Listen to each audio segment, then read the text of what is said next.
Ya, halo warga sipil sekalian, banyak yang nanya ke gue, Bitcoin itu zero sum game atau enggak, Bang? Oke, kita jawab secara matematika aja ya. Karena kita harus paham dulu, zero sum game itu apa? Total keuntungan seseorang sama dengan total kerugian seseorang. Kalau total keuntungan seseorang itu kita asumsikan X, total kerugian seseorang itu kita asumsikan Y, maka X ditambah Y sama dengan 0. Itulah kenapa dinamakan zero sum game. Pertama kita pakai yang namanya grateful theory, kedua kita pakai martingale game. Yang harus kita pahami adalah Bitcoin itu supply-nya tetap di 21 juta, nggak akan berubah.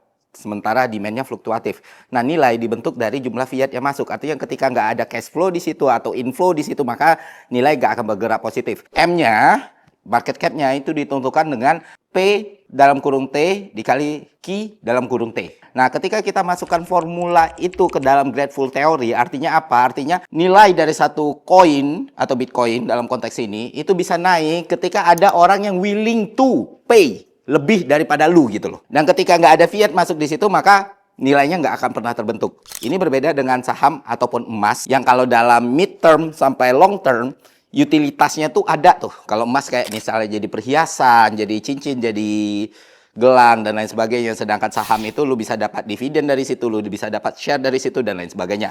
Nah, artinya apa? Artinya ketika lu menggunakan Bitcoin dalam short term tadi, maka itu 100% zero sum game. Apakah saham bisa zero sum game? Bisa. Apakah emas bisa zero sum game? Bisa. Artinya ketika lu berharap nilai lebih dari satu transaksi, keuntungan lu diambil dari kerugian orang, maka itulah zero sum game. Ditambah dengan cost produksi, Bang. Berarti nggak zero sum game dong? Ya, bisa nggak jadi zero sum game. Jadinya negatif sum. Kerugian kolektifnya lebih besar lagi dan lebih buruk lagi malah. Jadi aneh kalau basis argumennya membantah Bitcoin itu zero sum game dengan menambah cost produksi.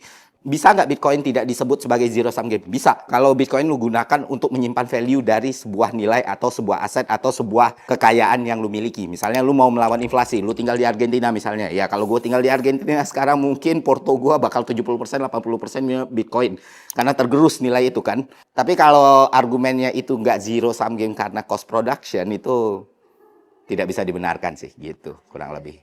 Udah nanti gue jelasin lebih lengkap formulanya di YouTube. Jadi